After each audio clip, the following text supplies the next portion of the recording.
Good evening, and welcome to the Ysbryd Games channel.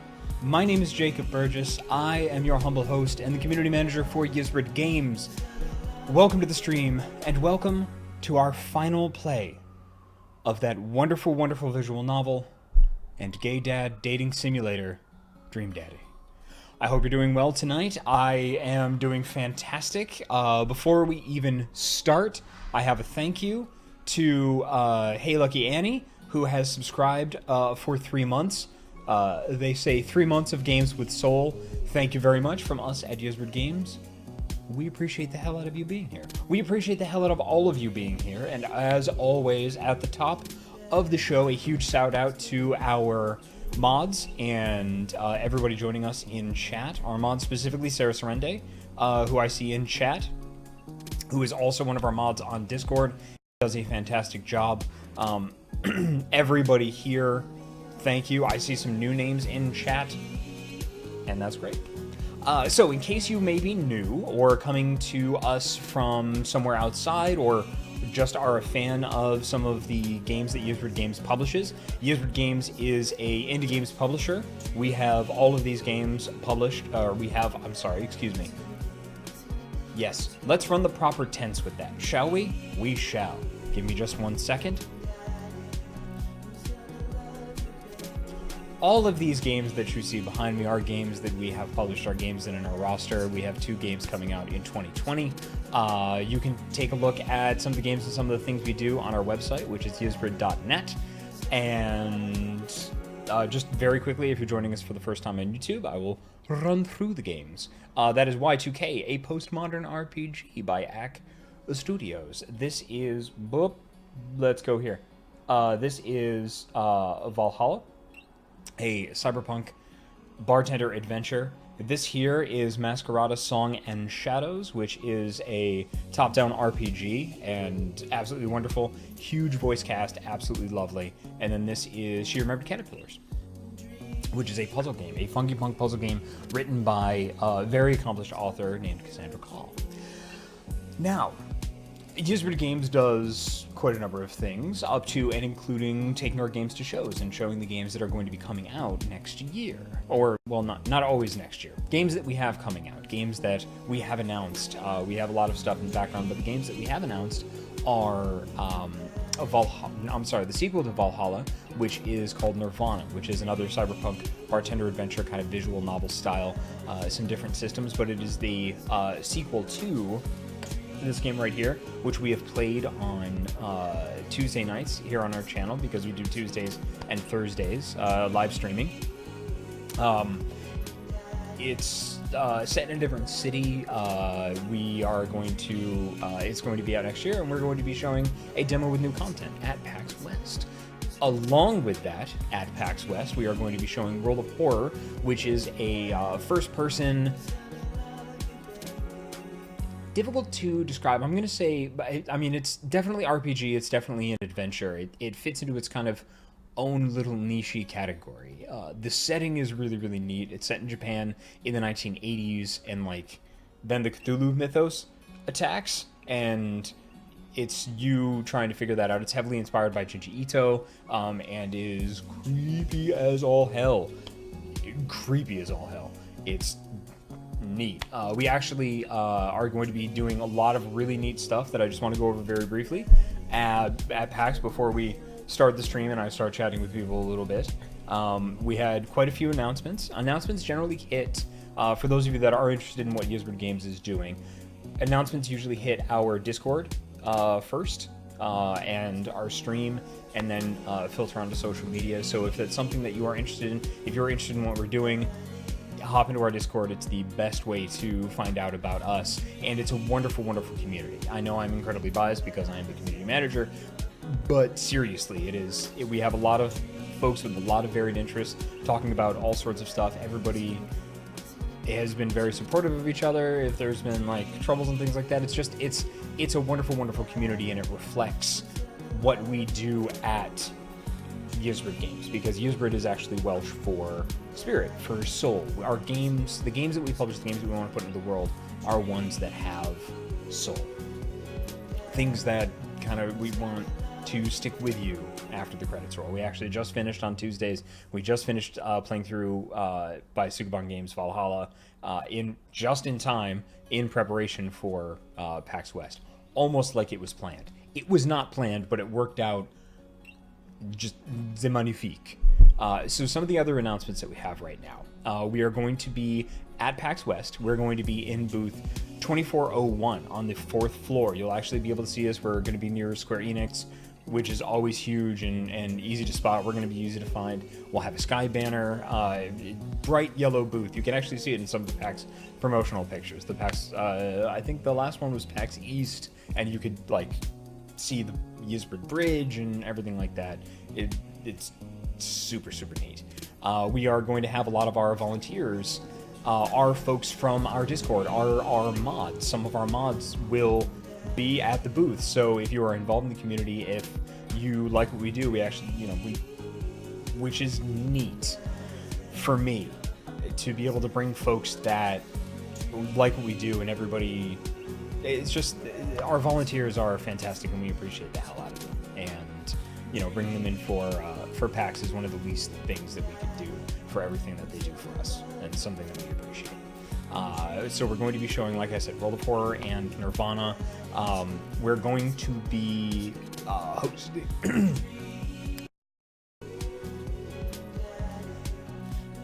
Excuse me.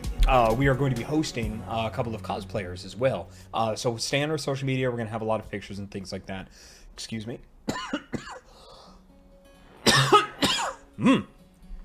We're just going to grab a cough drop here.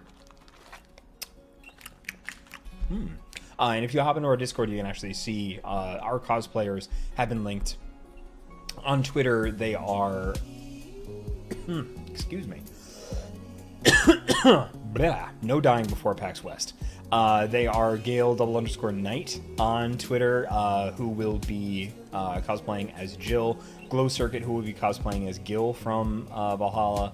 And from Nirvana, we have Pookie Cosplay, who will be cosplaying as Sam. And it's going to be bananas.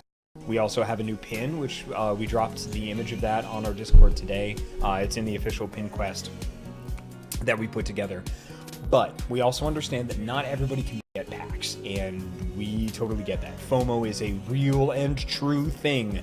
So what we're going to do is on September 5th, which will be, this is the last stream before PAX, that will be the first stream after we get back from PAX on December 5th, is we're going to grab the, demos from PAX, we're going to bring them here, and we're all going to play them together. If you, any of the merch and everything that we're going to have at PAX, any of the special merch, are things that you can find online. You can find them in our merch store. We might have a couple of extra surprises for folks that come to the merch booth, but we definitely have a new pin. Yes. Elemental Alchemist just did, quote, December 5th. I may have misspoken. If I did, I meant September 5th.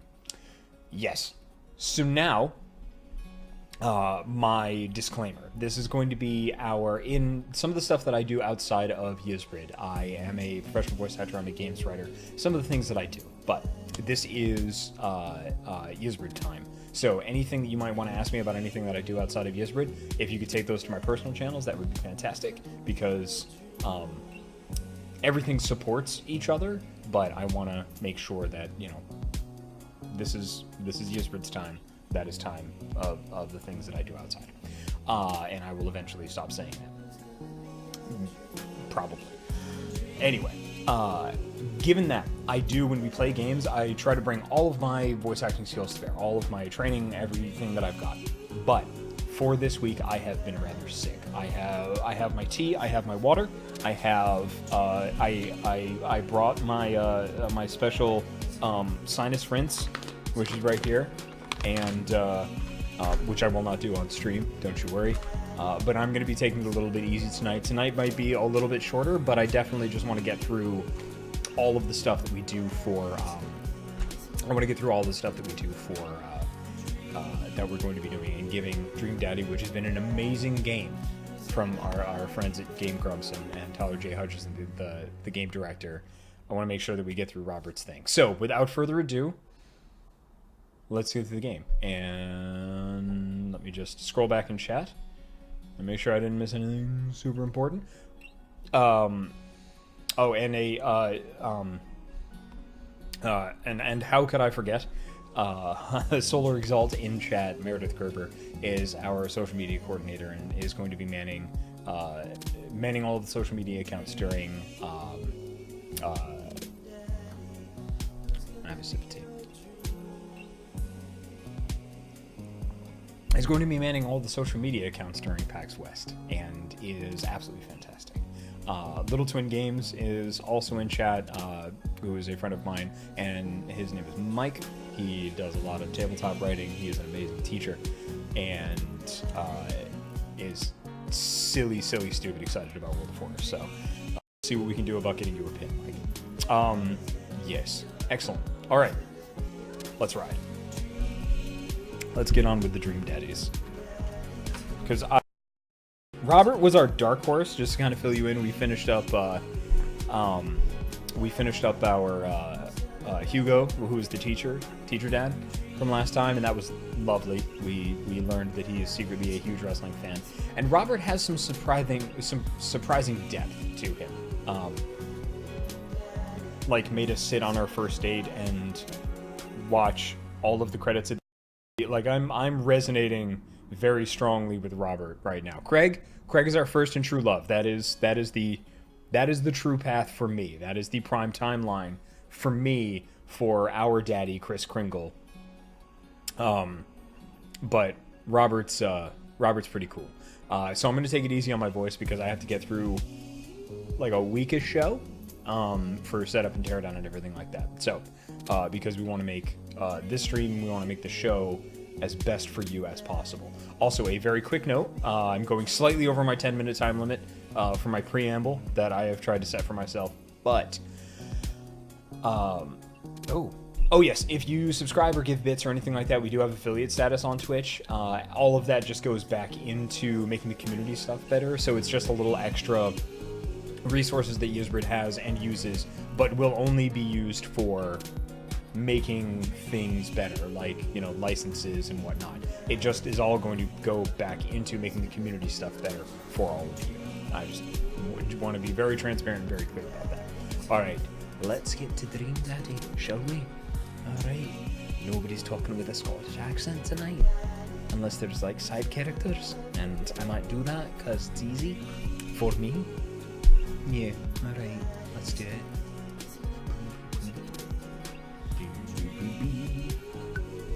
Okay, and we continue with this Robert date.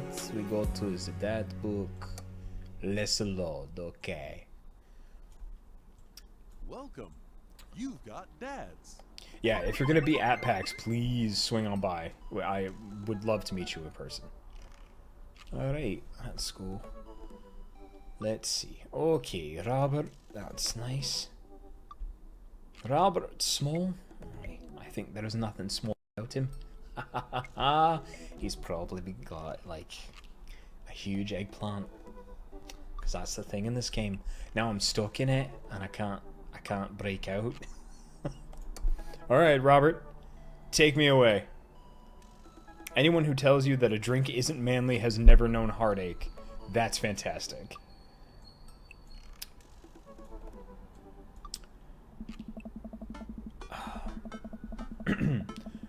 I had a lot of fun with Robert the last time we hung out, but I'm beginning to wonder if he's dodging me. I tried messaging him a few times, and Dadbook says he hasn't even read them. Haven't even seen him come out of his house, actually. I decided to send him one last message, figuring that this will produce the same results. Hey man, don't know where you've been, but we should grab a drink soon. I walk away from my computer at this point. I know he's not messaging me back anytime soon. Cue him messaging you back immediately. I linger in the kitchen. Or he's already in your house. I don't know, that seems like a Robert thing. I linger in the kitchen. I'm all caught up on work. The house is relatively clean. Maybe I should do something nice for Amanda. I'll bake her favorite pie. I root through the pantry and pull out all the ingredients. This is an old family recipe that I used to make with my grandmother when I was a kid. I lost the actual recipe card a long time ago, but I think I'll be able to remember how to bake it. Quirk Attack says, "Ooh, that Scots accent feels like home."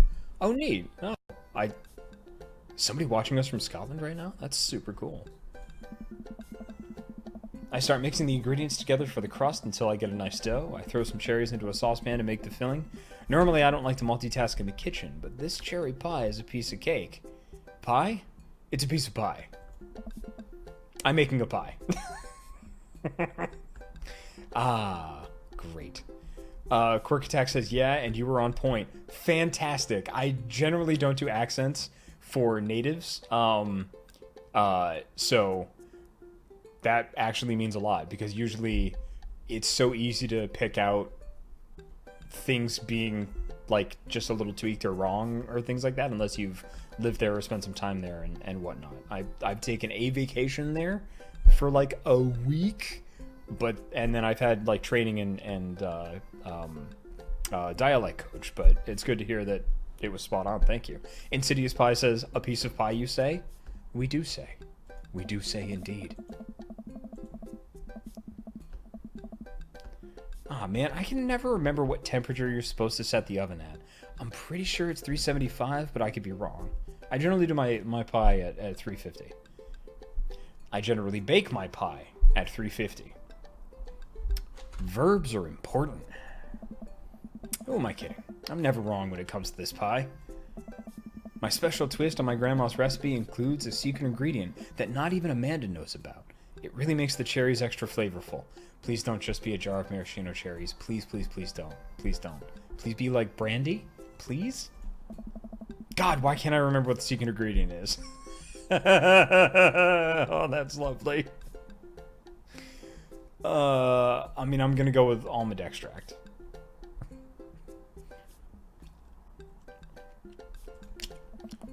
Traco ZG says, the internet is all about accidentally the verb. Yes. Oh, it's almond extract, duh. Oops, I accidentally poured a little too much in, way too much in. Oh, boy. I'm sure it's fine. Baking is an art, and some of the most beautiful art is made from mistakes. Oh, boy. So I like baking, personally. I'm sure it's fine. I'm sure it's fine. Yeah. Yeah, it's hard to mess up a pie, right? I finally get the pie in the oven. How long am I supposed to leave it in there? 50 minutes? I'll just wing it. Man. Oh, boy. Whew. Alex White Chat says, I would be more tempted to put the almond extract into the dough for the crust than for the filling. It's not a bad idea. Depending on how much you put in, though. I mean, almond extract is kind of punchy. Welcome to Baking with Ysbryd. Amanda's going to be so excited. That kid loves a good pie. I have a seat at the kitchen table and do word jumbles until Amanda comes home. I can hear the door slam open.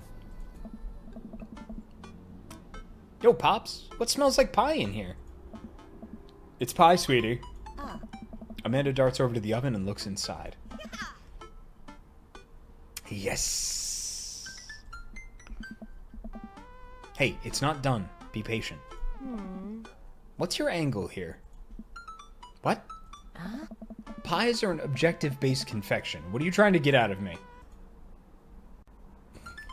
Nothing. I've been leading a double life. Amanda, I have terrible news for you. I'm actually a pro skateboarder and aspiring astronaut and bank robber. The lifestyle is calling me back and I must go. One last job. You know how it is. This pie was the only way I knew how to tell you. Well, I appreciated the years we spent together, but a trade-up is a trade-up. Remember when you're kicking me...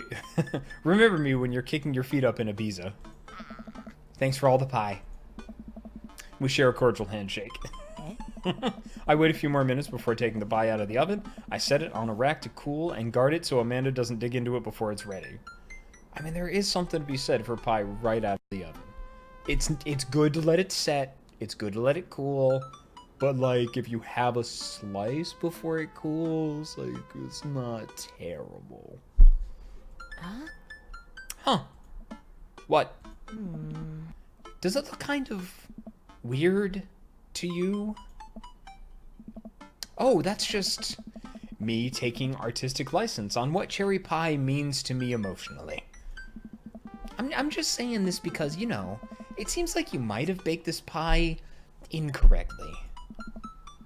And you're currently, right now, trying to pass it off as a good thing. It's art, sweetie.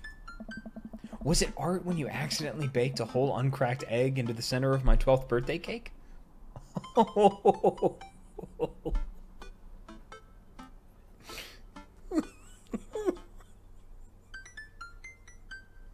Oh, I have done when I was first starting to like learn how to bake and things like that. Oh man. I almost did this. Well, was it art when you tried to make brownies and accidentally created chlorine gas? It's a bit of an exaggeration. Was it art when you... Just eat the pie, Panda. I cut us a few slices and we sit down to eat. The cherry filling oozes out of the sides and the buttery crust glistens. I watch as Amanda takes a bite. What's wrong? Is it not good? Oh. Amanda winces and fans her mouth. No. I just burned the heck out of the roof of my mouth. This pie is amazing. Sorry for doubting you. Huh.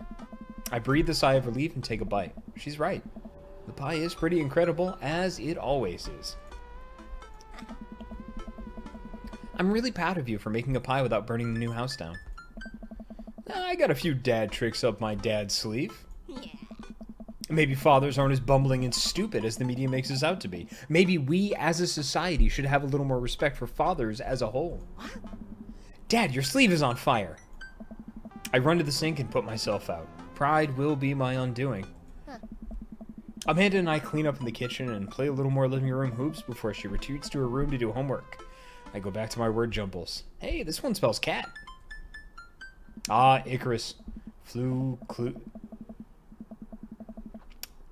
I mean, we're baking, so it's got to be flew too close to the bun. Yeah, Icarus. Flew too close to the bun. The rest of the evening trickles by. We eat dinner, I help Amanda with one of her scholarship applications, and we both start getting ready for bed. I decide to check Dad Book one last time before I climb into bed. Still nothing from Robert. Hope he's okay. I turn out the lights and lie down. Oh, he could sneak right up to that window.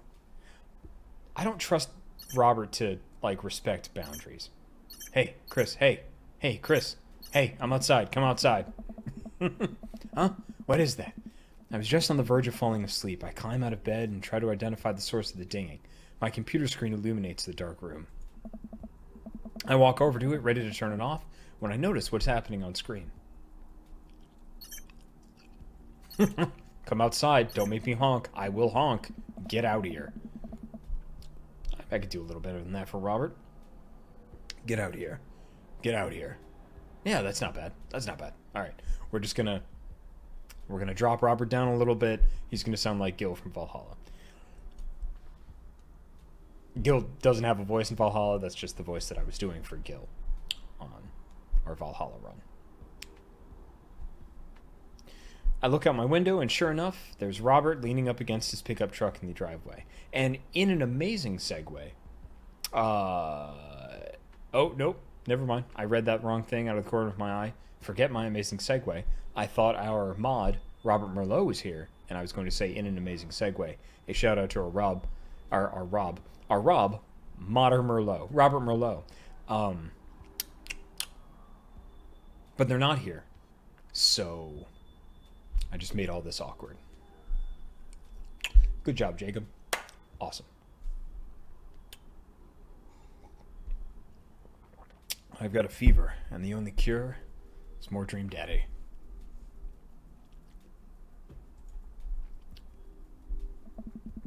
I open my door and try to figure out what's going on. Hey. Hey? Wanna hang? I was kind of sleeping. Well, that's no fun. Yeah, that's a lie. Sleeping's great. Come hang out. I would argue that sleeping is very fun, but I don't have to be anywhere in the morning. Might as well live a little. Boy, okay. Yeah, this sounds like a 10 years ago Jacob thing. This does not sound like a now Jacob thing. Sure. Oh. Cool. You plan on going out like that? I look down and realize that I am, in fact, not wearing pants. Huh. I mean, I don't mind. Right, 1 second. I run inside and throw on my going out pants, shoes, and a jacket. I grab my keys and meet Robert back outside. Oh. Mm-hmm. Ready? Ready? Mm-hmm. Hop in. I jump into the passenger seat of his old red pickup truck. I have to move a few empty cigarette packets. Ugh. And gas station receipts out of the way before I can sit. Robert silently starts the car and we drive out of the cul-de-sac. You like Tom Waits? Oh, I like how the screen rumbles. I like how... I think that's the same thing. That's the same... Bobble? Hula bobble? Babula? Let's go with Babula. That's the same Babula, I think, that we have. You like Tom Waits? Sarah Sorrende says, also, Jacob, remember about safe scumming. Who's safe scum? That's me. I've mastered time travel. Tom who? Hoist that rag, baby. Yeah. Magical eggplants. Before I can answer, Robert turns up the radio. Yep, that's Tom Waits, all right. He lights a cigarette and cracks the window. We drive together in silence. So, where are we going? I like how Robert has stickers on his thing, though. Robert doesn't respond. Robert?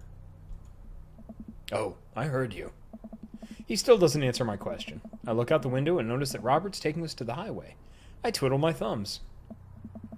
Well, whatever I've gotten myself into, it looks like I'm in it for the night. I settle into my seat and watch streetlights pass by. I glance over to Robert, who's driving intently. He looks tired, as he always does, but there's something a bit more there that I just can't place. I'm going to go with say nothing. Moosefeld Cat says, remember, he loves silence. That's true. Let's save. Eggplants. I remember what Robert said about hating small talk and decide to keep my mouth shut. He notices me staring. Stop looking so nervous. Well, you know, I was just about to go to bed, and you stopped outside my house and said, get in the car, nerd. I got in the car, I asked where we were going, and then you didn't tell me. And then you started smoking and staring off into the middle distance while you drove. Gonna be a little nervous there, Bubby.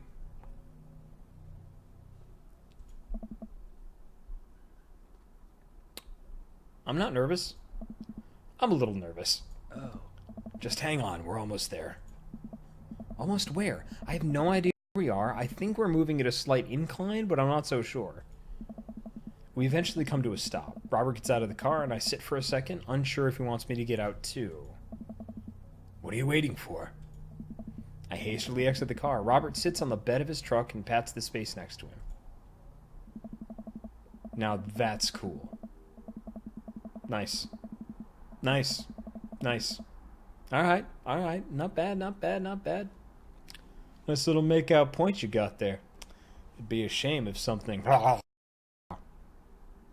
think that's what he's going for. I sit down and take in the view. We're on a hill overlooking the city skyline against the bay. The cool night air rustles some trees near us as lights blink in the distance. Off to the side, I can see an entrance to a dense forest. Man, it's all so gorgeous.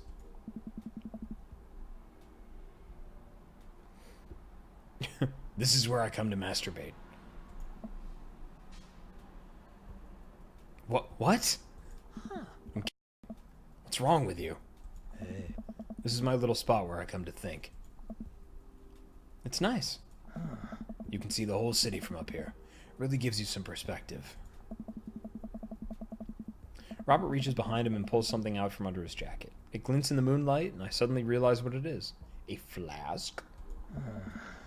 Oh shit, that's a knife. Well, he's known as Knife Dad. Oh. Please don't stab me.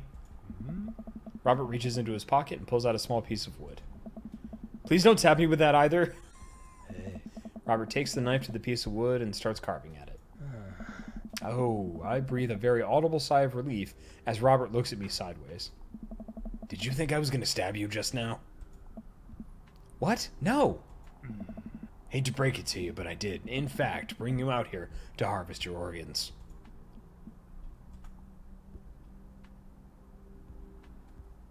Play along.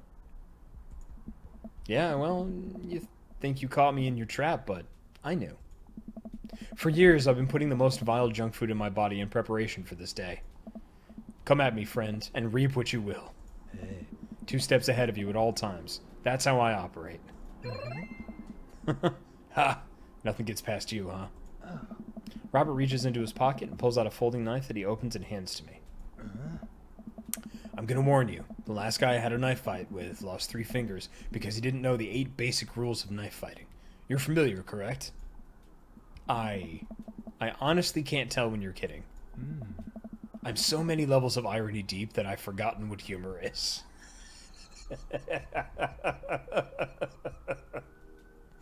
Oh boy, do I feel that.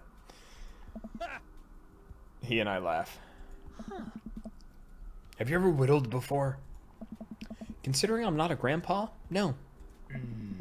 What do you mean by that? Well, I just thought that you would have a block of wood shipped to you along with your first Social Security check. That's the first rule. You get your Social Security check, they send you a block of wood, and they say, you have to make your own rocking chair. Chris, I'll have you know that whittling is a time-honored tradition, enjoyed by both young and old alike. That you're dismissing it before you've even tried it speaks volumes about your character. However, because I've gotten to know you for some time and have come to think of us as friends, I'm willing to attribute it to ignorance instead of malice. What I'm trying to say is, go get that stick. Robert motions to a good-looking stick on the ground. Perfect for potential whittling. I pick it up. The most important thing to remember while whittling is to cut with the grain, not against it. If you cut against the grain, the wood is going to splinter. Isn't the most important thing safety? Oh. Ellipses. No.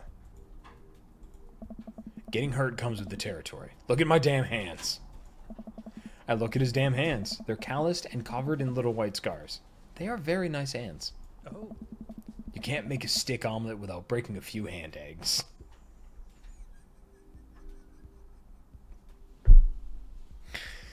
Ah, wonderful. Knife that wood.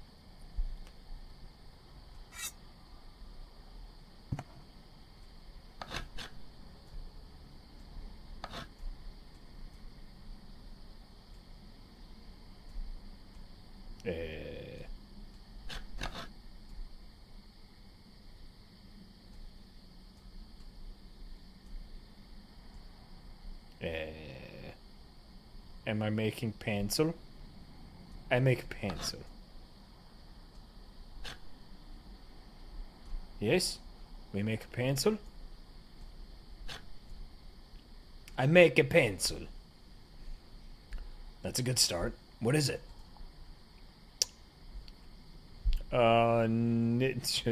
Sharp stick. Knitting needle? Doesn't have to have the hook? No, that's a crocheting needle. I'm gonna go with sharp stick. That seems the funniest answer. Careful. Don't poke yourself with that. You made a sharp stick. Quirk Attack says save. I can't.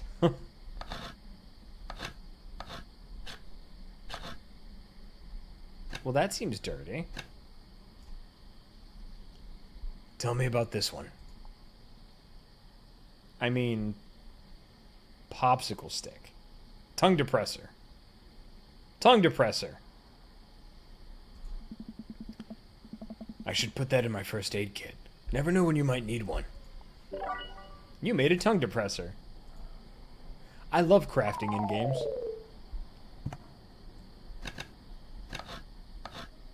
Yeah.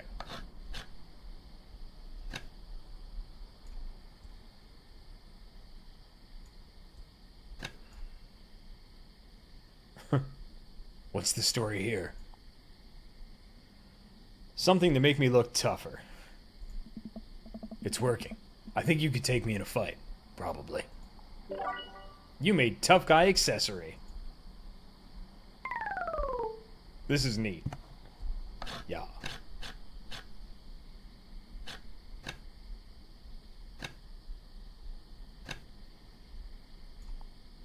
What's this? A Ouija board planchette. Heck yeah. Now all you need to do is carve up a board and we're set. And also maybe carve a ghost.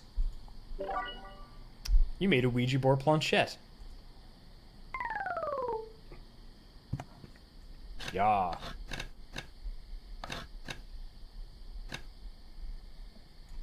Nice form. What's that supposed to be?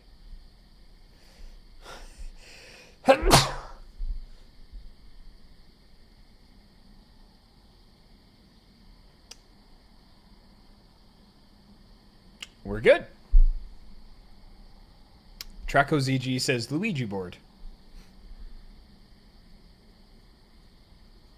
Let's go with Louisiana. Good old Louisiana. Beautiful place. Got stabbed there once, you know? Or was it Kentucky?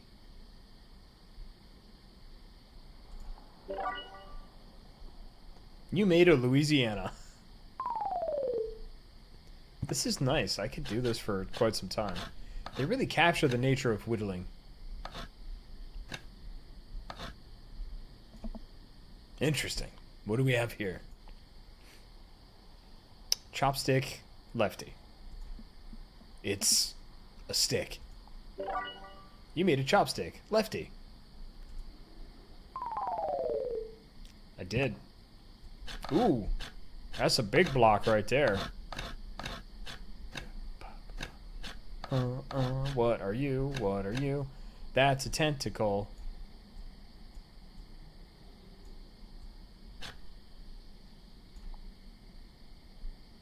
New friend. It's a new friend.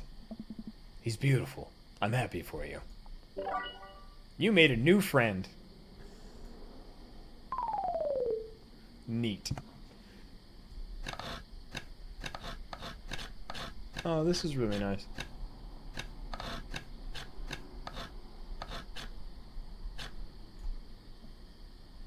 Beautiful handiwork. What do you call it? Butt Stallion. I'm very excited for Borderlands 3. Big old dog. Sir Horsington the Brave, obviously. A brave and noble name for a brave and noble creature, which is a callback to one of Amanda's bits. You made a beautiful gift for Amanda. Boom. Good dadding, good dadding, good dadding and me. Robert and I sit in silence for a while, carving our pieces of wood. I think I'm getting the hang of this. It's actually kind of relaxing. I glance over to see what Robert's working on. He's carving a smaller wooden knife? Ah! While I'm distracted, the knife slices into my thumb. Blood gushes all over my little wooden carving.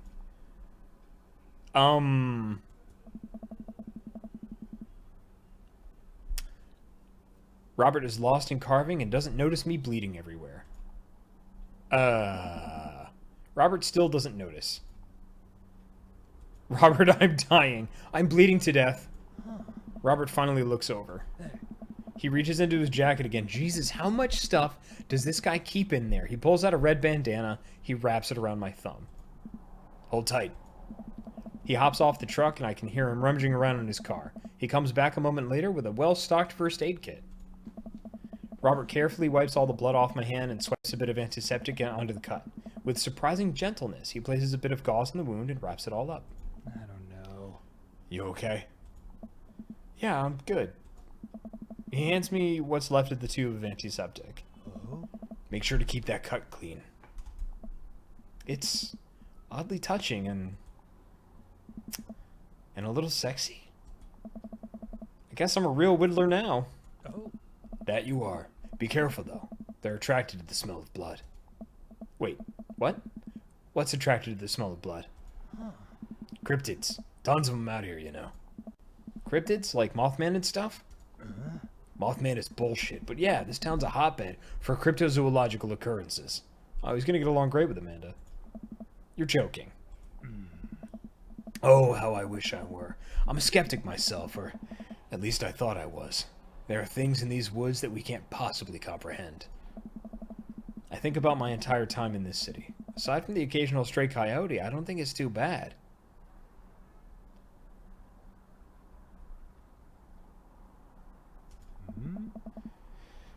You ever hear of the Dover ghost? I don't think so. Hey. Well, let me tell you a story. Hey.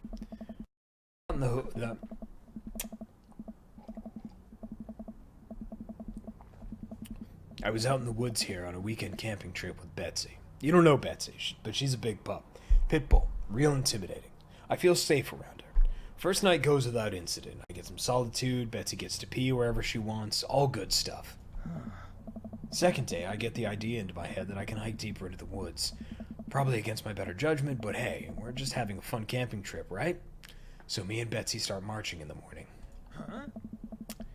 It gets a little late and we set up camp. But it's different this night.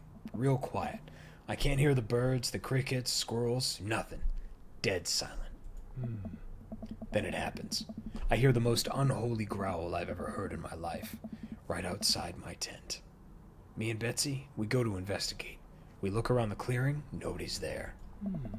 But there's this feeling, not sure if I can quite describe it. I know someone, something is watching us. Betsy, though, she's scared. Never seen her like that. And when she's scared, I know that I should be too. And then I see it. In the distance.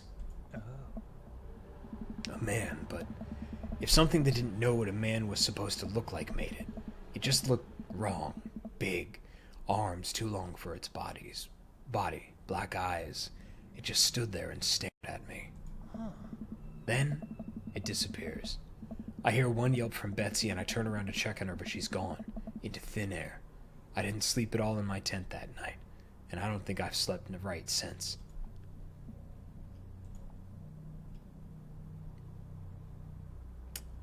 Save the game.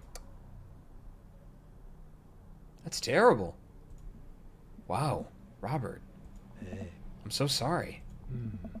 They say that if you listen closely on quiet nights just like tonight, you can hear the howl of the Dover ghost. A howl resonates through the woods.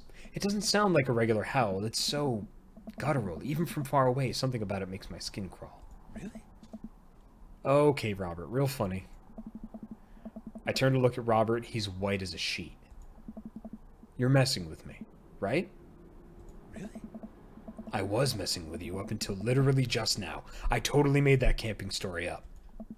I strain my eyes to scan the forest line, trying to see where the howl originated from. Off in the distance, I see something. It's so far away, I barely can make out a shape. It looks human, but it's dragging something. Do you see that? Oh. Good. Go. Robert and I slowly back away and get into the truck. He turns off his headlights and we make a slow crawl away back onto the road. I'm too scared to look back. What was that? The Dover ghost, I guess. I chuckle nervously. This time he doesn't seem like he's messing with me. How could you tell with this guy, though? Or maybe someone illegally dumping garbage on a wildlife preserve? Yeah, that's the story we'll tell ourselves. We sit in silence for a while longer, the fear of whatever that was slowly subsiding as we get closer to the city. Oh, there's monsters there too. There. Thanks for coming out. This was fun. Ellipses. Oh. I'm sorry I haven't been in touch. I've just been in a way lately. I had to get out of the house. I don't know. I had to be around somebody. You doing okay, man? Robert thinks for a second and lights another cigarette.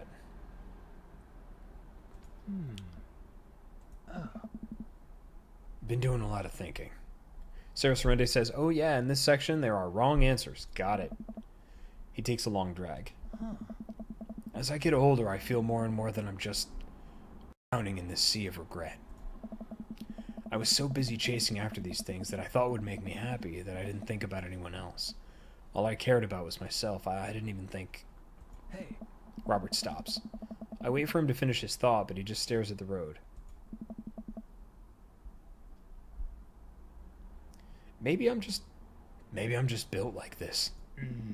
Or maybe I do it to myself. Maybe it's my own choice that I'm as unhappy as I am. I try to think of something to say. I remember all the times in my life when I've been sad, and there's a great many of them, but there was always a light at the end of the tunnel. Something I held on to that kept me going. Hey. But there's something so resigned about the way Robert's talking.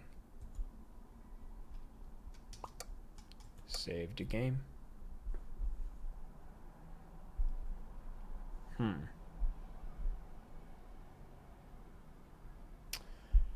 I mean, he likes joking and things like that, but this is the one time that he's like gotten real serious. I'm gonna do the supportive thing. It must have taken a lot for you to want to tell somebody this. You're a mysterious guy, Robert. You don't have to be. Do you ever wish you were a better father? I think about it for a second. All the time. You can read all the parenting books you want, but nothing will ever prepare you for raising a child. There's so much stuff I regret or wish that I could have done better, but I don't have the answers. I don't know if anyone does. Hey. It's funny. I look at you and your relationship with your daughter and it seems perfect. It isn't. At least you're there for her. Hello, Robert Merlot. Salutations. Welcome. I stare out the window at the blur of passing trees. I just hope I'm a better father to my kid than my dad was to me. What did your dad do? It's more about what he didn't do. He was quiet, stoic. I don't think he ever once told me that he loved me. He cared more about his work than he ever did about me or my mom. Do you hate him? No, I used to, but after I became a parent, I just kind of feel bad for him. He missed out on my whole childhood. When I think about all the happiest moments of my life, they're all with Amanda and Alex, and he just wasn't there. It hurt like hell when I had to leave him to die in that Belarusian prison. Whoa, whoa. What? I turn and smile at him. No, he's retired in Florida with my mom. We go there every Christmas. We both break into laughter. He pats me on the shoulder. We drive the rest of the way in silence, listening to the radio and watching the bright lights of the city grow bigger. Robert drops me off at my place. As I'm about to close the passenger door, I realize that I still have Robert's pocket knife in my jacket. I pull it out and offer it back to him. Oh. You hold on to that. Never know when you might need it. Night, Robert. Have a safe drive home. Robert smirks, then pulls away. He then immediately pulls into his driveway, which is one over from mine. He gets out and waves. I tiptoe into the house, careful not to wake Amanda up. Whoa, where'd you come from? Of course she's awake. I turn around and spot Amanda coming out of the kitchen with a glass of water. Huh? I thought you were sleeping. Oh, Robert woke me up to go cryptid hunting. You know the Mothman is bullshit, right? Amanda, You know what? It's fine. I think about the conversation I had with Robert in the car as Amanda starts walking towards her room. Hey, Amanda? She stops. I love you. It's weird when you say it outright and sincerely like that, but I love you too. Night. I chuckled to myself and finally decided to go to bed.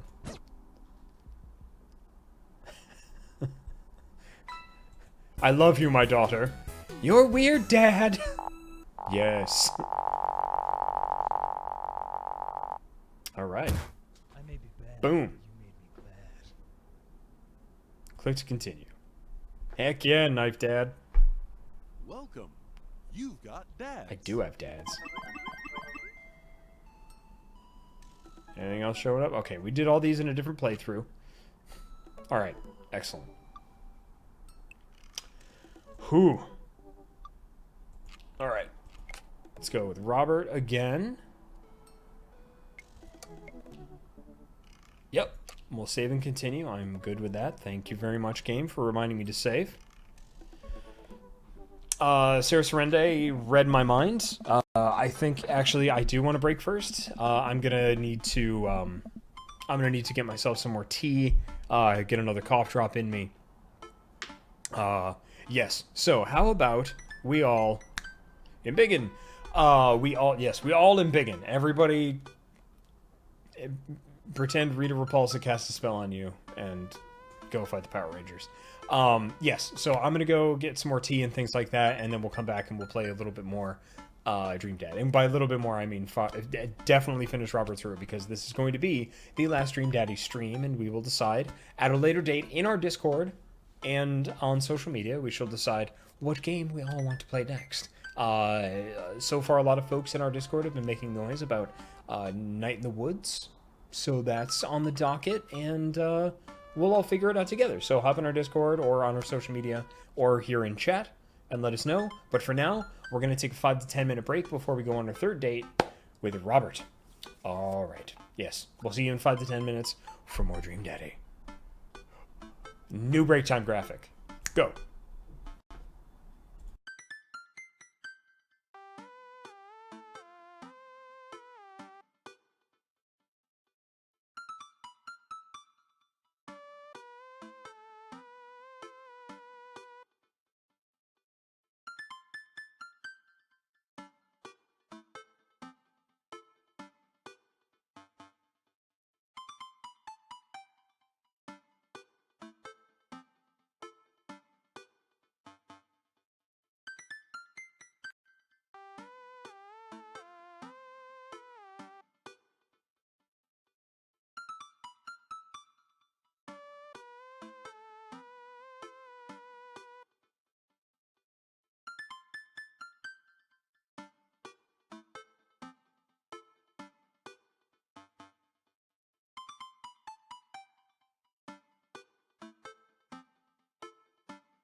Hello, everybody, and welcome back to the Ysbryd Games channel. I hope you had a wonderful break, or I don't know. Sat here for a solid 6 minutes staring at the new break logo.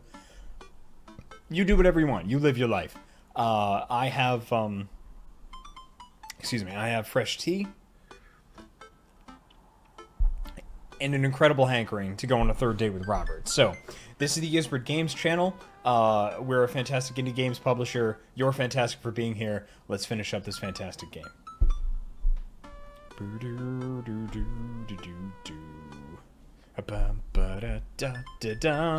Hello, Painter Skies, who just showed up. Hello, Two Flower, who also just arrived. During the break, Drazoth subscribed at Tier 1. They have subscribed for 4 months. Thank you very much for your subscription. Drazoth asks, how goes the daddy dreaming? Quite well, as a matter of fact. Yes. Yes. Excellent. Let's rock. Boop. Time for date 3. How many dates does it take to get to the center of the Robert Pop? Oh my. Also, just as I said, a disclaimer.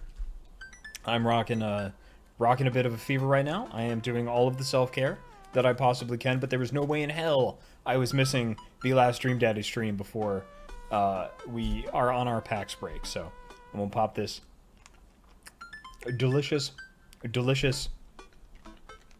lozenge, and let's keep going. I haven't spoken to Robert since that night we drove out to his thinking spot.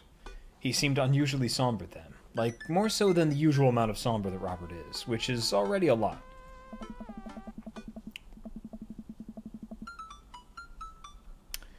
I've been thinking about him and hope he's doing okay, but I've been a little reluctant to reach out to him. Chris. Hey, Chris. Guess who's getting their drink on tonight?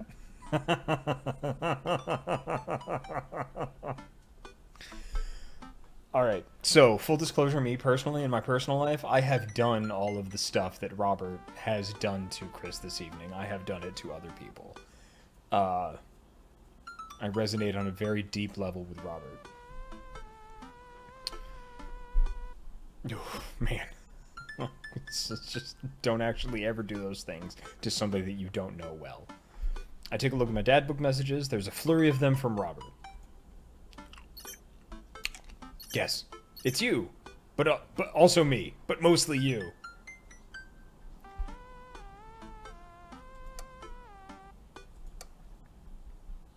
Hello, Kikazi, lurking in mobile audio-only mode.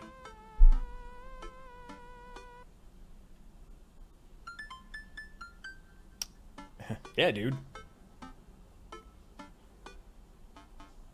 Right now?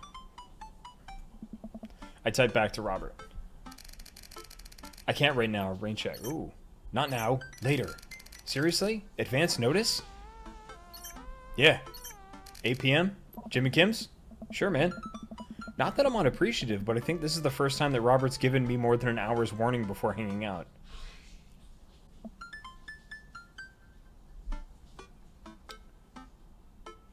Amanda! Amanda pops her head into the hallway. Music I don't recognize blaring from her room. What's up? I'm hanging out with Robert later tonight. Okay, cool. Robert, who is my friend. I have friends. I'm happy for you, Dad. People enjoy my company, Amanda. Dad, I'm so happy for your continued development as a human being. What are you listening to? Sad shit. What would Grandma think? Well, I don't think she cares for the Smiths that much, but I figure if we started her off on Mita's murder, she'd ease her way into it. No, honey, the language. Huh. Oh, she'd hate that. Just promise me you'll lighten up for a bit. For Grandma. Sarah Sorrente says, ah, there's an achievement for one of those answers. I'm not going to go back, but if you could tell me what the achievement is, I bet it's a pun. I'd appreciate that. Amanda goes back into her room and turns up the volume to her sad shit. Excuse me. I put on my going out coat and walk over to Jim and Kim's. I spot Robert leaning against the brick wall, smoking a cigarette. As I get closer, I realize that he looks a little different. Cleaner, I guess. It actually seemed like he combed his hair and his clothes are less wrinkled than usual. Hey. Hey. You take a shower just for me? I'm working on my relationship with existence. We both stand there for a second and don't say anything.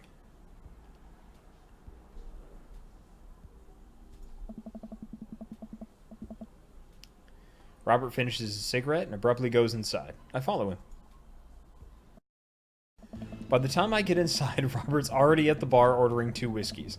I spot a booth in the back and claim it for us. Robert slides in and hands me a glass. To toast. To you. Here's to your continued existence. We clink whiskeys, and I watch him sip his, rather than his traditional approach of slamming the whiskey back as quickly as possible. So what's the plan for tonight? Hit some other bars, maybe grab some pizza. I think that'll kill some time before we go burn down that old abandoned house in the woods. It's definitely not as fun if it's abandoned. Mary pops over... Mary pops over the back of the booth, a glass of wine in her hand. She punches Robert in the shoulder. Where was my phone call? Hey. Sorry, figured you were busy sinking your teeth into some poor sap. I am. He's right here. I look around the booth to see a guy sitting across from her. He waves meekly. You replacing me with the new kid? Mary, I could never replace you, whether I wanted to or not. Mary leaves her booth and slides in next to Robert. The guy that she was sitting with looks mildly relieved. She eyes Robert's clean-pressed clothes up and down suspiciously. I love that they're friends. What, you got a court date coming up?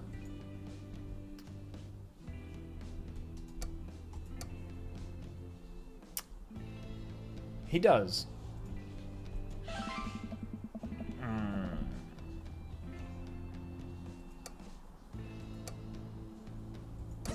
I don't want just hearts.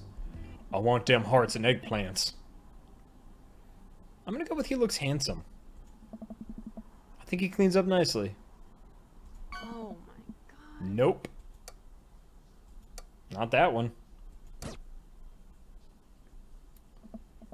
I thought we were still being all sweet, but apparently not. I can only handle so much emotion. He would have had to shave first. There we go. Seriously, though, what's up with you? Robert stares down at his drink, suddenly looking serious. Nimrod 14 says not in front of Mary. That's a good point. It's Pappy. Doctors say it's cirrhosis of the liver. I told that old bag of bones to quit it with the sauce, but it's all he's ever known. Especially since Ma's gone. That's why I invited you out tonight. I just didn't want to be alone. Oh, come on.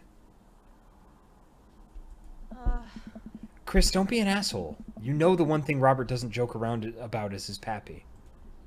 Whoops. They're giving him 2 months. I gotta help him straighten out his affairs. Yikes.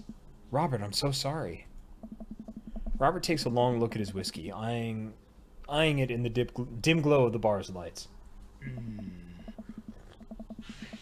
Sarah Sorrende says what I was thinking. We've gone out with him twice. Why would we know that, Mary? Jesus. I look at his life, and then I look at mine, and I know history is just doomed to repeat itself. Oh my god. I'm just kidding. He's retired with his new girlfriend in Acapulco. They watch the sunset every night, probably screw like donkeys. Wait, aren't rabbits the one who screw a lot? Oh, sorry, didn't realize you were an expert on which animals screw a lot. Please stop saying the word screw. Robert finishes his drink and slides it away from him. He gets up out of the booth. Me and Chris are gonna hit the bricks. You coming with? Mary casts one last glance at the sad sap she's been hunting and downs the rest of her wine in one gulp. This place is dead anyways. We exit the bar and find the typically empty street filled with a small crowd of people. At the front is a guy with a really deliberate attitude and bad posture. He carries a lantern that he shines up at his face for dramatic effect. Oh no, it's a tour group. Oh no, they're gonna be mean to the tour group. Ugh. What's going on? Looks like it's one of those walking ghost tours. They do that in this part of the town all the time. I've always wanted to do one of those. Nice! Oh good, they're not going to be mean to him. They're going to go with it. Oh, good. I used to do a ghost tour. Not all my stories are fake. The Underground of Seattle. Pretty sure I saw a ghost once. I don't know, I didn't stick around long enough. But that's a story for another time. Please excuse me. I need to blow my nose. So give me just 1 second here. We're just gonna put this screen up so you don't have to see me doing terrible things with all the goop inside my head. So give me just 1 second.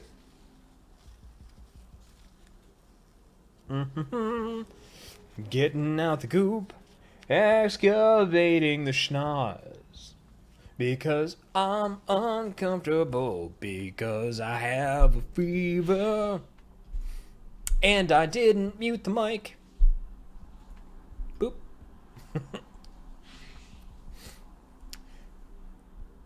Oh. Pretty much all of my stories are fake. This is research. Ah. Robert makes a beeline toward the back of the group. He turns around when he notices that I'm not following him. You're gonna steal money from the tour guide. Robert, bad. They are a hard-working people. Come on. We can't just crash it, can we? Don't be such a square, Chris. Just act like you belong. Robert sidles up to the tour group. I reluctantly fall into step behind him. Well, here goes nothing. Oh, Tour Master Quinn. Of course. I almost made a, like, tour guides have improv training joke. I almost repeated the same joke I made for Toastmaster Quinn. Amazing. But says, why are you assuming they're going to do an evil thing other than previous experience? Hey, I was in this place in 1694 that the most infamous witch trials were held. Oh, it was in this place, not I, yeah. To date, we do not know if the people burned at the stake were actually witches, but it's widely reported that their ghosts still haunt this hapless dive bar to this very day. Oh, Robert, don't be a... Oh, man. Oh, you're gonna actually... Quinn. Oh, and he still has that... It was actually 1692. All right. What? And the site was over by the coffee shop down the road. I'm sorry, who are you? Daniel McSturgis, ghost historian. And this is my colleague, Dr. 80s reference. Dr. 80s reference. Yep. Dr. Loomis, paranormal investigator extraordinaire. We're touring America's most haunted locations as research for our new book. Oh, this is so mean. Okay, so like my Robert side really likes what Robert is doing right now. The former tour guide side feels so bad for Quinn right now. Oh, I'm conflicted. Oh, my two wolves are fighting. You may have seen our guest cameo on Paranormal House Hunters Extreme Edition. A couple of people in the group start nodding. Man, Robert's good at this. Sarah Sorrente. So, Jacob, remember to keep your story straight. You got it. Are you guys part of the group? I don't remember seeing you at the first stop. We like to keep her low profile. Easier to catch ghosts that way. Hey. They've definitely been here. Been standing next to them the whole time. Oh, Mary. Oh, Mary, quite contrary. Thank you, random lady who I do not know. As I was saying, the epicenter of paranormal activity can be found at the Coffee Spoon over there. The man who runs it has been plagued by hauntings since he signed the lease. Damn near driven him mad. But whatever you want to say is cool, I guess. It's your tour. Man, didn't know that about Matt. Wait, Robert's making this up. The rest of the tour group listens intently to Robert's every word. I think the tour guide can tell that he's losing the group. He seems to be getting flustered. Thank you for your contribution and knowledge, Mr. McSturgis.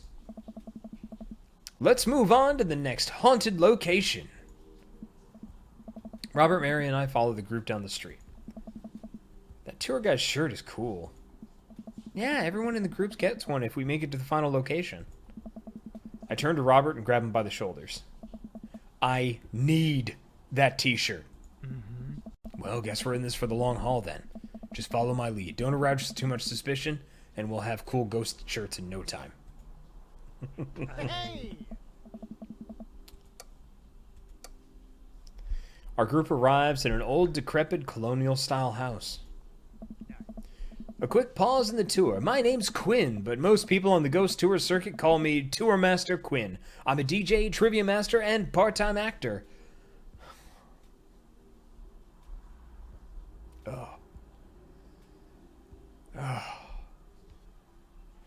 I'll be right back.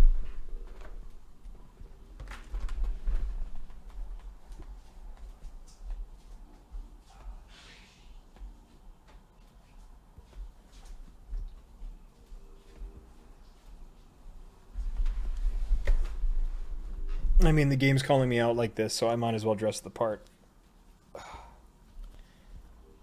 Boop, boop, boop, boop.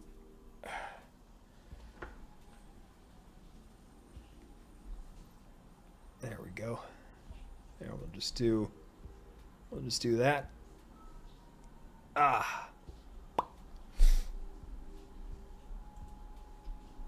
Yeah, that works. All right.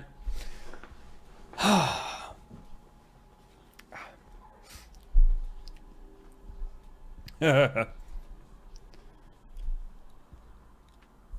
just put that back in because I like the sound design in this game. That's nice.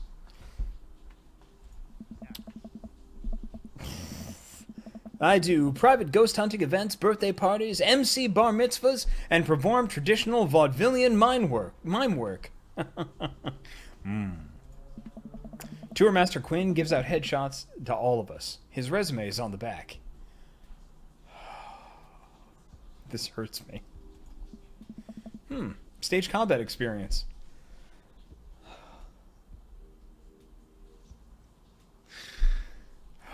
God damn.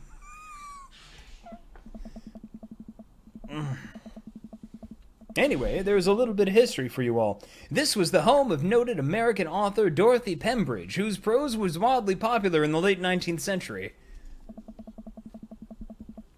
It was in the attic of this very home where she wrote such classics as The Diaries of a Victorian Mistress, Lady Fitzwilliam's Courtship, and The Ghost of Sea Captain Reginald Barclay.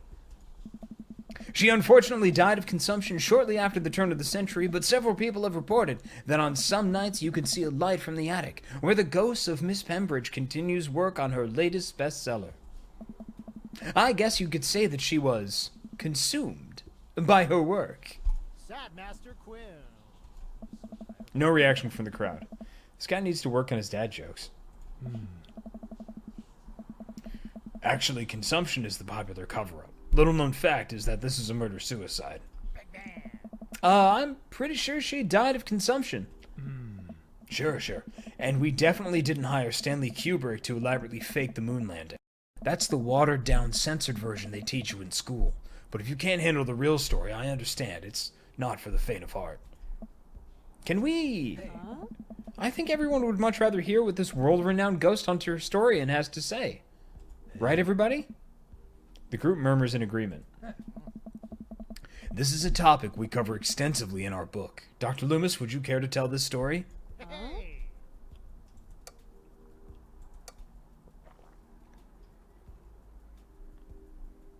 Riff something highbrow, go with something I know, rely on amazing improv comedy skills. Let's go with something I know. In the 19th century, Dorothy Pembridge was credited for protecting New York City from potentially world-ending paranormal forces. Despite her success, her ragtag group of ghost hunters were disbanded by government officials. However, after learning that the ghost of Vigo the Carpathian has taken an interest in her son, her and her ghost-busting friends launched a mission to defeat the ghost and once again save New York City. Hey. Hey, isn't that the plot too? Nope, it's not. The tour guide sees this as an opportunity to take back the group and address us with some razzle-dazzle. Haha, what an interesting story. Now, I just want everyone to know that the next location is extremely terrifying. If anyone thinks they can't handle it, feel free to excuse yourselves. Oh my god. All right, I'm bored. Mary turns to a young guy looking at his phone and taps him on the shoulder. Hey, kid, fancy buying a gal a drink? The guy looks up at her and smiles. Only if the bar is haunted. Honey, I can show you the most haunted place in town. I think I could exorcise your demons if that's what you're looking for. Hey. Don't write checks your dick can't cash, kid. His eyes go wide. Mary salutes me and Robert. She suddenly pulls me into a hug and murmurs into my ear. When you've known Rob for as long as I have, you know when something's wrong. Keep an eye on him for me tonight, okay? Sure, Mary. Good man.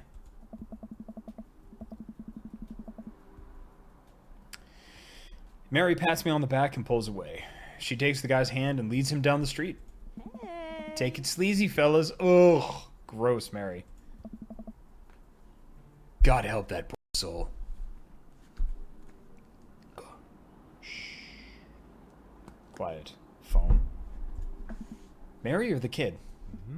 Both. Our last stop, this burial ground is such a hotbed of horrifying paranormal activity that I'm not even sure where to begin. There's the wailing ghost of the wharfman, the vampire of Maple Bay, the children of the moonlight. What about the Dover ghost? By this point, the tour guide is clearly irritated with us.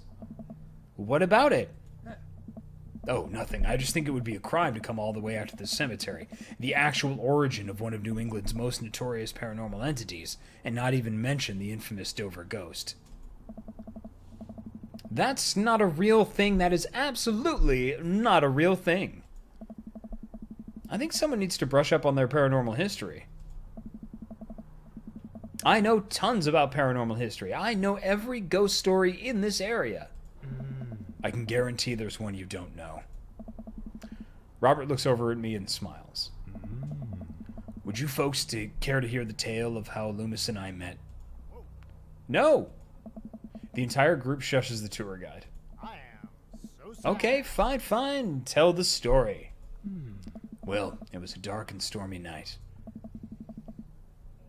I wasn't always a paranormal investigator. Way back when, I was just a... Hey. Save the game. Traveling grifter.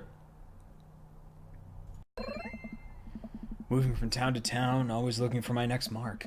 It wasn't an easy life, but I had fun. Taking from the rich, giving to the poor. Actually also taking from the poor. I had a shaky moral foundation. I happened upon the quiet town of Maple Bay quite by accident, but little did I know that this city has a dark side.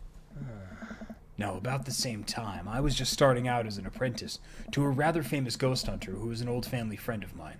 I carried the equipment, operated the EVP machine, all that.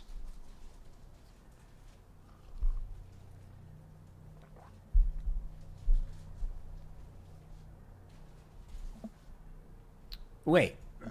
Yes. Who was the famous ghost hunter? Well, I don't like to name drop, but Georgia Mathers. The tour group gasps. Georgia Mathers? She's a legend. You know her? I don't know. Knew her.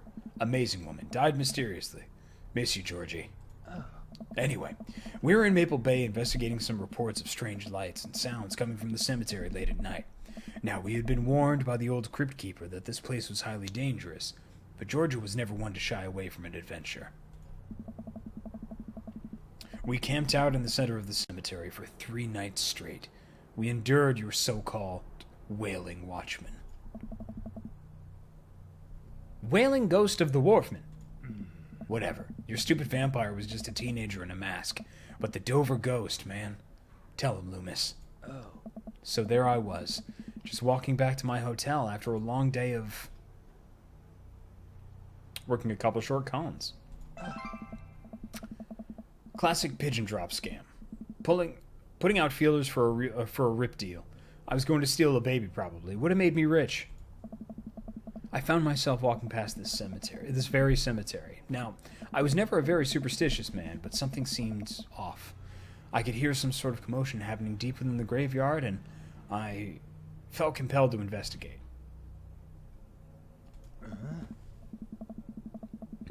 And thank God you did. Georgia and I were conducting a seance in the mausoleum. At first, things were pretty normal, but after about an hour, everything went silent. Playing back the EVP meter, we were able to hear a single word. Really? Rotten. The air suddenly went cold. Something was very, very wrong. I just knew we weren't alone. We started to hear this faint, distant scraping noise, like something being dragged across the ground. It got louder and louder until it was deafening, some kind of demented howl. And then I felt it. Someone, something, grabbing my ankle. Robert has the whole crowd hook, line, and sinker. You could hear a pin drop. Oh, it's such a good feeling. I've only cried twice in my life. Once was at the birth of my daughter. The other was when that thing started dragging me. I wasn't sure where it was taking me, but knew it was no place I wanted to go. I was sure I was going to die. The moment I crossed the gate into the cemetery, I heard the god-awful screeching. I ran into the mausoleum just in time to see a man being pulled across the floor by... God, to this day, the mere thought of it ties my stomach into knots. It looked like a man, but like... I glanced at Robert. Like someone who didn't know what a man was supposed to look like tried to put one together. The arms were too long. Its eyes glowed red. It was like a walking shadow. What'd I do? What any good person would do. I lunged for... Shoot, what was his fake name again?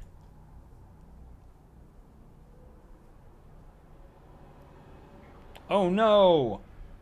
All I remembered was the last name. I want to say David? I'm gonna save it. Yeah.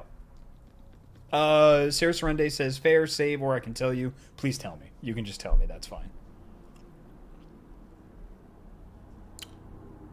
I'm gonna say David. That's my guess. I'm gonna take a sip of tea.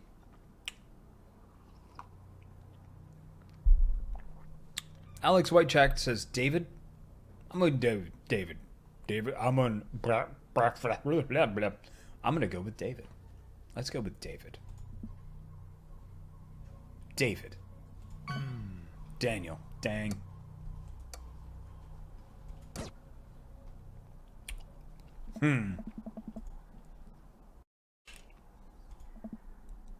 Daniel.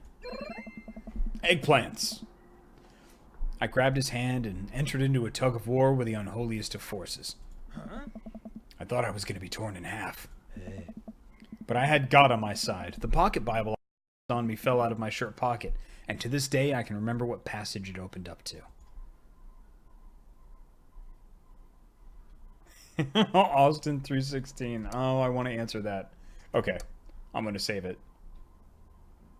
I definitely want to do Austin 3:16, which is a professional wrestling reference, in case you don't know. Stone Cold Steve Austin gave a very famous speech during one of the early Kings of the Ring, and it turned into one of his most famous sayings. Austin 3:16 means I just kicked your ass.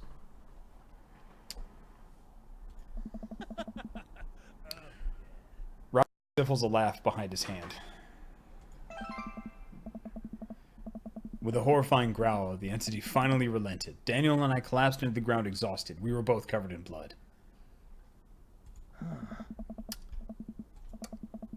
Okay, I didn't get eggplants on that one.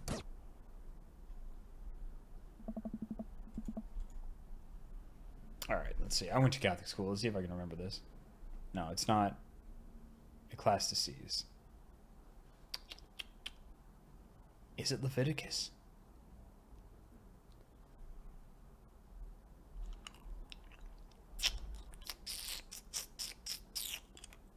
Let's try Leviticus. Yeah. And if thy oblation be a meat offering baken in a pan, it shall be of fine flour unleavened, mingled with oil. Not exactly relevant, but true. I have no idea where Robert pulled that verse from. No, that's not it. I mean, yeah, Hey Lucky Anna, no, not Annie, sorry. Hey Lucky Annie said if it's a ghost area, I think Revelation. That would be my guess as well.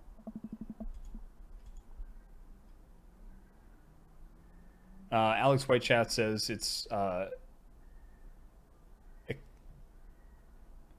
always forget how to pronounce this.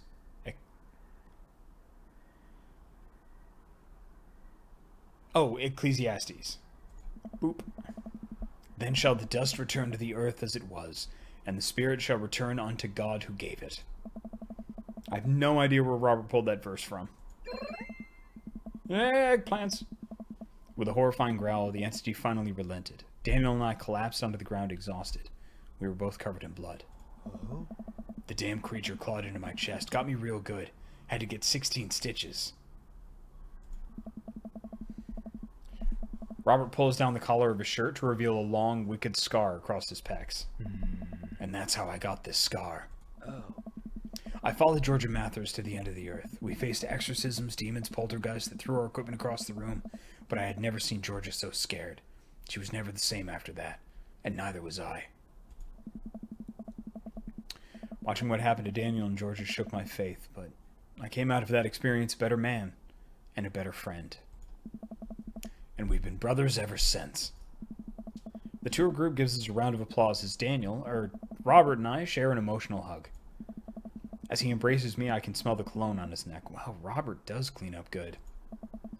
I find myself lingering a little too long in the hug. The tour guide seems to have bought it. Even he's wiping a tear from his eyes. Thank you, thank you. It's an honor to be able to share our story. Be sure to watch out for our book.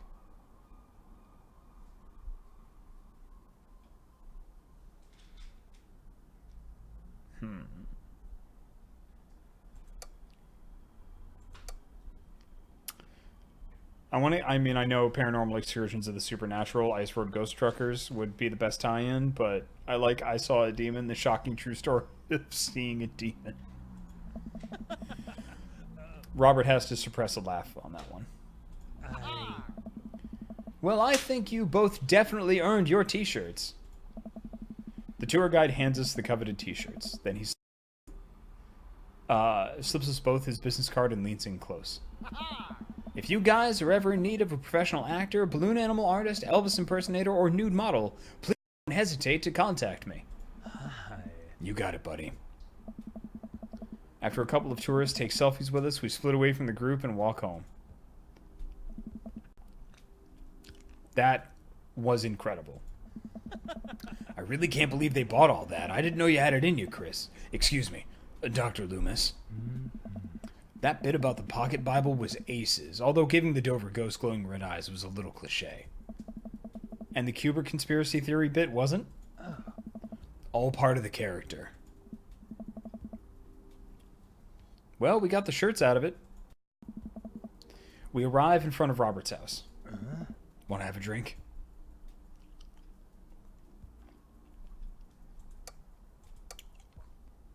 You trying to poison me? I know where this goes. Small. I know the steps. 1 second, I'm sipping delicious aged scotch. The next, I'm foaming at the mouth, and you've taken over the throne. Long live the king, baby. Hey. Robert leads me inside. Yeah, I got it right. I can't help but think about what Mary said to me. Robert did seem a little bit off, but that completely disappeared when we were joking about around with the ghost tour. I don't know. He's hard to read. While I'm thinking, I hear claws skittering across the floor.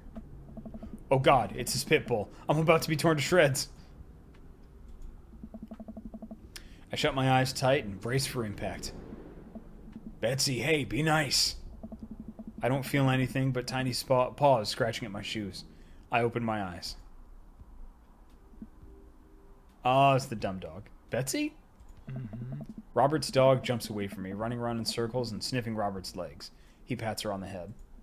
Oh, what a dopey bastard. Hey, that's not a pit bull. This is the cutest, dumbest Boston Terrier I've ever seen. Betsy, you're not a pit bull, and you weren't taken by the Dover ghost? Betsy's made of tougher stuff than that. Ain't you, girl? Betsy rolls over for some well-deserved belly rubs. Hey. I just keep a picture of a large pit bull in my wallet in case of emergencies. Comedic emergencies. Oh, good. Oh, we're done with Quinn. I can take this off. Yeah. We make our way to Robert's living room. For a quiet man with arguably the oldest pickup truck that can be legally driven, his place is amazing. There are sleek modern appliances throughout the room with a big flat-screen TV mounted on the wall. He has shelves upon shelves of DVDs. Guess he wasn't lying about being really into cinema. His apartment is really nice. I mean, it's messy as fuck, but it is really nice. I do like the suitcase, the salesman suitcase, over in the corner there. That's choice. That's excellent. I would not mind that for like a nightstand.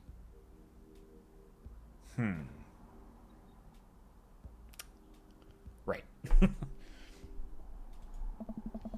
He pours us both glasses of whiskey from a well-stocked bar in the corner while Betsy curls up in a pile of cushions.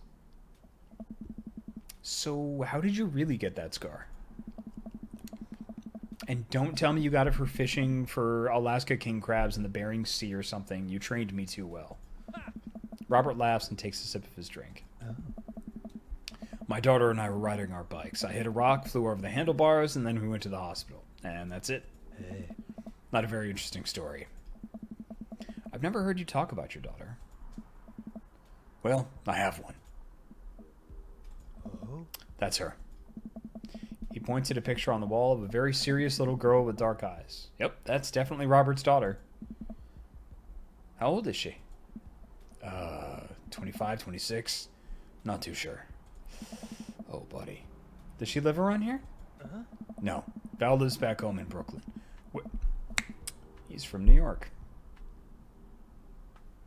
Yep. Works at some new media online magazine thing. Makes buckets, though. Huh. He suddenly seems real serious. Probably shouldn't press him about it. Oh. You like Santana? Hell yeah, Santana. Buddy. I'm a man. Hell yeah, I love Santana. Let's save it just in case he doesn't like Santana. Ah. Great. Robert puts on Santana, then takes a seat on the couch next to me. Nice. All right. He suddenly downs his drink in one gulp. Hey, are you all right? Hey. Robert leans in and kisses me. The taste of whiskey burning my lips.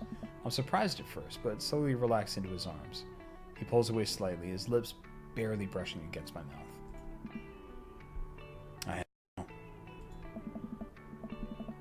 I can't say anything, at best managing the sigh. Robert leans in again, kissing me harder. He pulls my bottom lip between his teeth and bites lightly, sliding a hand under my shirt. My heart pounds in my chest as he lies us both down on the couch. He kisses a trail down my neck, his teeth grazing my skin. All right. I just... Wait. It's not that.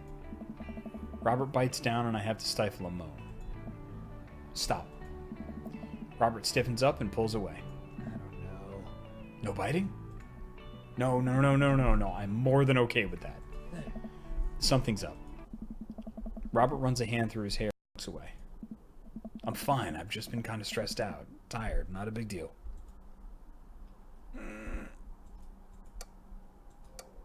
Sorry, buddy. I need to... I mean, we already stopped sexy times to talk about this, so... I mean, we're in it. Let's get in it. Listen, I want this as badly as you do, but I know something's wrong.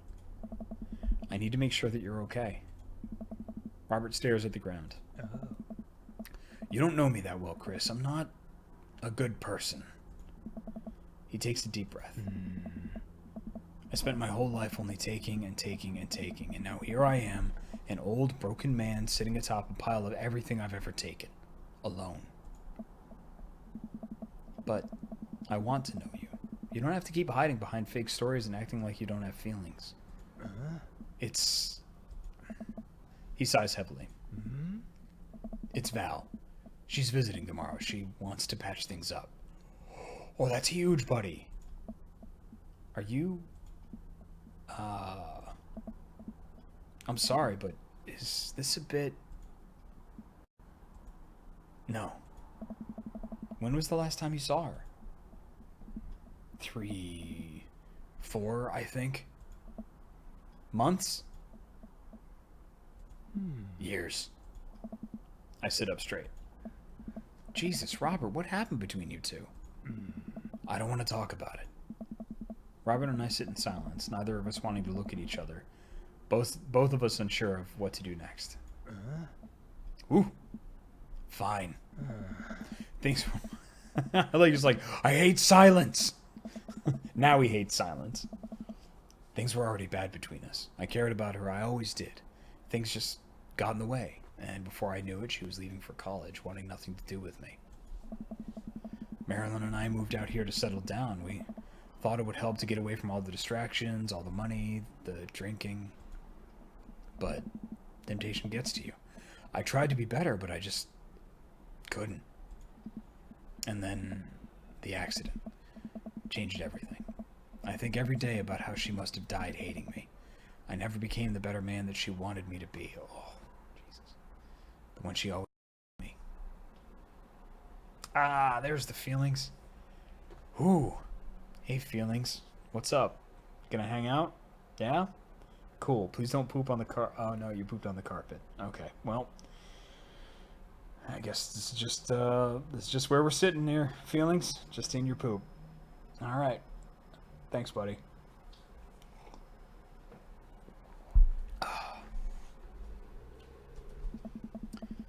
She was the last thread Val and I had connecting us together. I don't know that when I lost my wife, I was going to lose my daughter, too. I didn't know that when I lost my wife, I was going to lose my daughter, too. Robert, I spent so much time chasing after things I thought were going to make me happy that I ruined my only real chance at happiness. My wife is dead and my daughter hates me. Whew. And then I convinced myself that this... He gestures vaguely in my direction. Was going to make me happy. Why do I even try anymore? I'm so sorry. I know how hard it is to... No, you don't. How could you possibly know how this feels? You did everything right. Your daughter loves you. You're a good person. I was a terrible husband, and I'm an even worse father. I have no idea why she's even bothering to contact me now. I know I'm just gonna fuck it up like I always do. I'm broken. I shouldn't even go. Robert puts his head in his hands. Oh, buddy.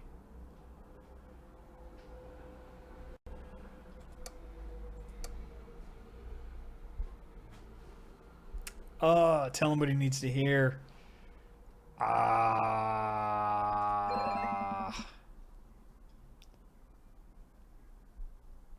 Nothing is going to change until you do. Robert pauses. He looks at me. There are a lot of things in my life that I regret, that I wish I could take back or do over, and it hurts so much to know that I can't. But what I can do, and what you have the privilege of doing tomorrow morning, is to wake up and try to be a better person than you were the day before.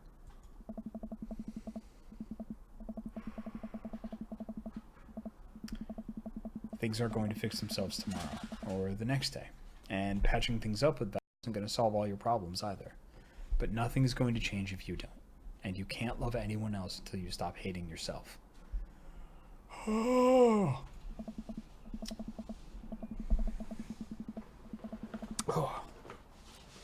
I suddenly want to go fishing, because things just got real. And you're right, I don't know you that well. But you have the same capacity for good that we all have, and I know you can find it.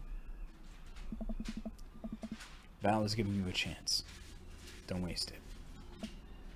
But, Robert, listen to me. It's gonna be okay. But, I lean over and embrace Robert, pulling him in as tightly as I can. He buries his head into my shoulder, hugging me back. It's gonna be okay. I place a hand on the back of his head and stroke his hair. He shudders, then sobs, and I realize that he's crying. Thank you. We stay there for a while, holding each other. We both eventually drift off to sleep. You're never too busy or important to be kind to others. I like that.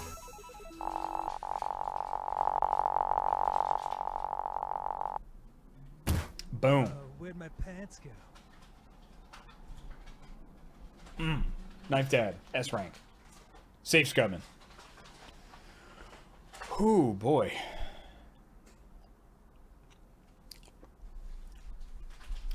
Alright. Time to fast forward that sweet, sweet epilogue.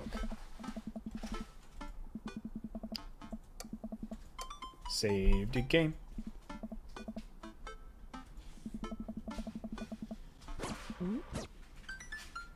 It's the feds.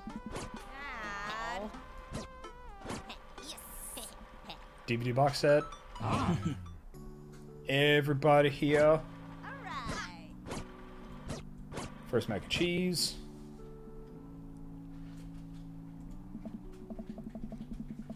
Ah, okay, this is new, I think. Listen, kid, you're gonna need some real-life skills out there if you're gonna make it out on the streets. I'm going to college. Hey. Same thing. Look, I know you're not old enough to drink. Right? And I know you're smart enough not to drink until you're of legal age. Uh-huh. But hypothetically, if you were to drink, it'd behoove you to drink a glass of water between rounds. Got it. Hypothetically. And if you wake up with a headache, all you gotta do is take a jar of pickles and drink the pickle juice.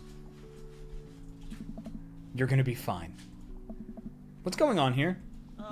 Girl talk? Mary turns back to Amanda.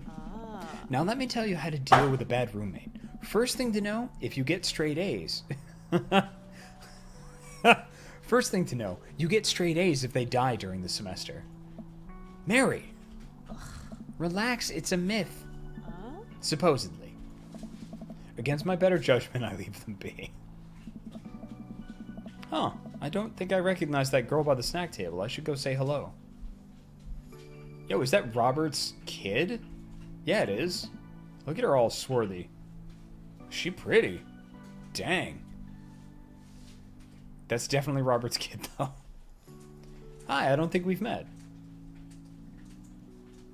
I like how she's incredible, but like her V-neck cardigan still has like a... Her V-neck sweater, I should say, that's not a cardigan. Her V-neck has a hole in it because she's still Robert's daughter.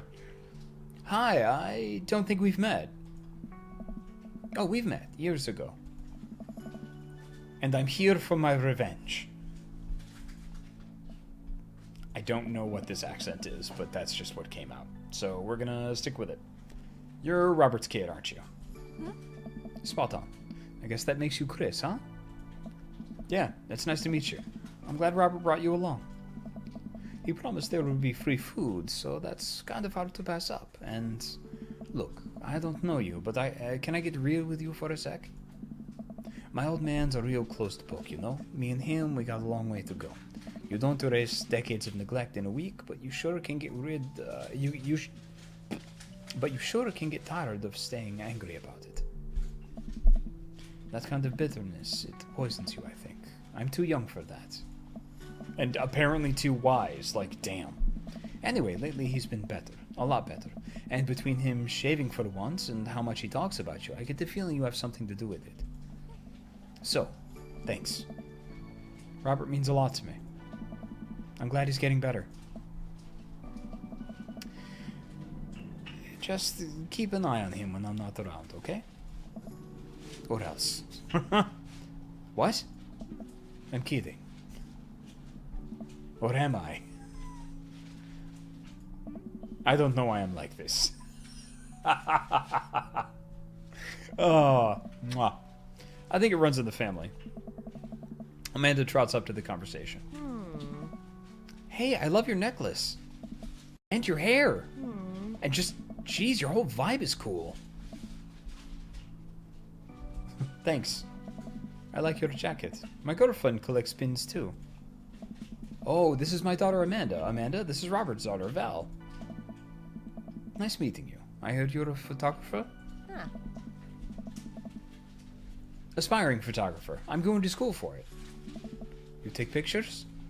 Yes. Then you're a photographer. Welcome to the biz. Val hands Amanda a business card. If you're ever looking for internships, shoot me an email. Anyway, I need to go make friends with that woman over there who's dual-wielding wine glasses.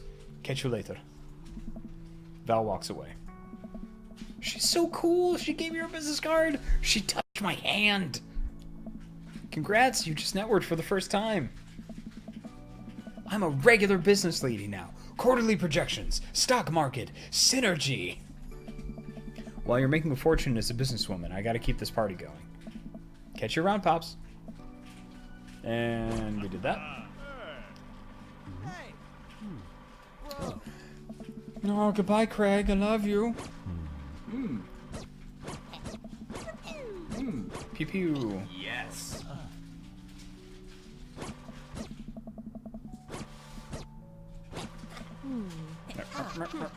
Picture time, picture time. Now it's time for Robert. I take a seat next to Robert as the last guests make their way out of the party. Hey. Hey. Robert gestures vaguely to the snack table. Good stuff. Yep. So, I had a chance to talk to Val. So. She physically threatened you? Yeah.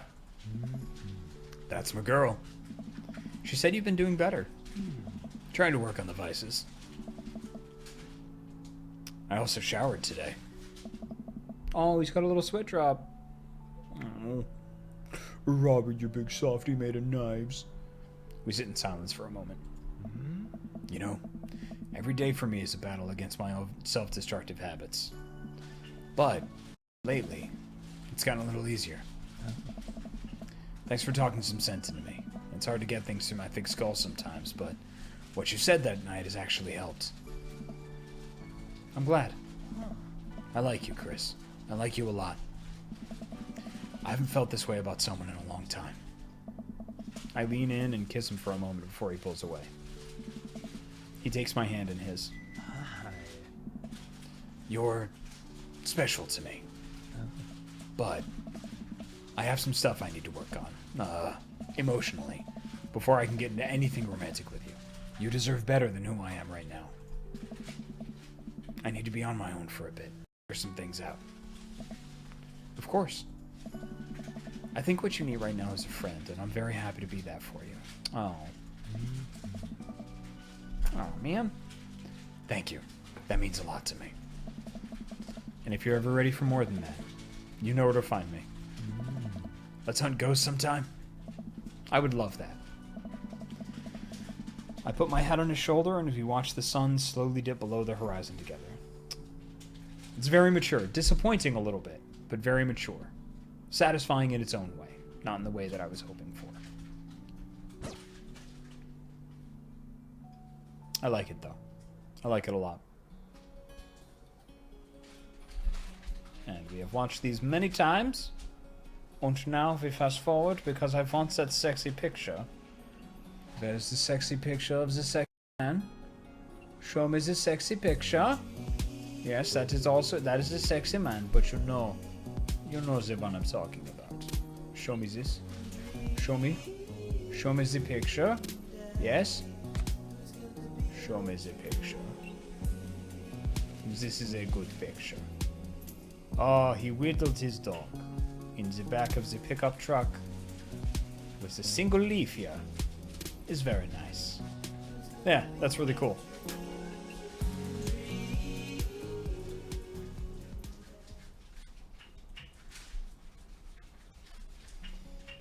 That was most excellent.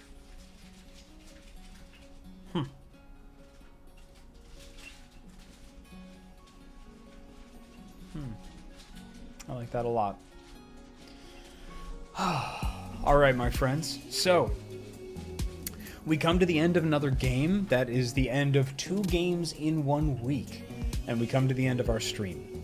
I want to thank you very, very much for being here and joining us on this journey. We've been playing Dream Daddy and we've gone through a whole lot of routes, but I think it's time to move on to something else. And you can help us decide what that something else is. If you drop into our Discord, let us know what kind of game you'd want to see us play. There is a stream channel in there. That would be an appropriate way to drop that. Because on Thursdays, we stream every Tuesday and Thursday. And Tuesday, for now, we've been playing our catalog, and we just finished with Valhalla. So now as a community, we need to pick which of the next release games that we're going to play after demo day on September 5th. So drop in and let us know what you'd like to see us play. Because when we come back after September 5th, starting on starting on the week of September 10th, so the 10th and the 12th, we are going to be starting 2 new games. So we have the entirety of PAX to figure out what that game is going to be. So we have weeks to figure that out. Let's all figure that out together. Right now, for the Thursday, for the Community Day, community play day. Yeah, that's good. I'll workshop that. For Community Day on Thursday, so far, Night in the Woods has been in the lead. Alex Whitechat says, wait, there's no stream suggestions on the Discord unless I'm missing it. I see emote and Discord suggestions. We have 2 suggestions channels for emote and Discord suggestions. For any talk about the stream, there's just one channel of the stream because we don't want to inundate the entire Discord for folks that might not engage in the stream or, have FOMO or just kind of want to be able to mute that channel. It's up to you. We want it to be a welcoming place and a cool place for the community to be. So, anyway, drop into the Discord. Let us know what you'd like to see. We'll run a poll over the next week or so. I'll try tomorrow. Monday. I'll try to put one up on Monday or Tuesday next week in the Discord, and then we'll also run that on our social media, so we can decide which of the next games of ours from the Ysbryd catalog we'd like to play through on Tuesdays, and then it's a free-for-all for Thursdays. So there you go.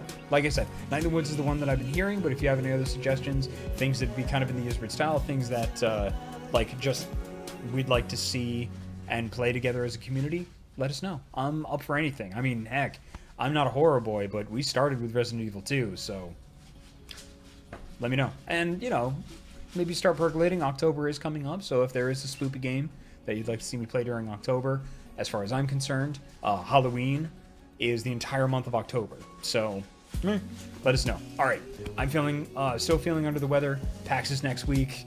If I don't see you at PAX, then I will definitely see you here on September 5th when I bring us the demos from PAX and we all play it together. And as always, we're in the Discord or on social media. So thank you very much, everybody. We will see you in a couple of weeks. The next stream that we're going to be live is September 5th once again. So thanks a lot. Good night, everybody. Bye.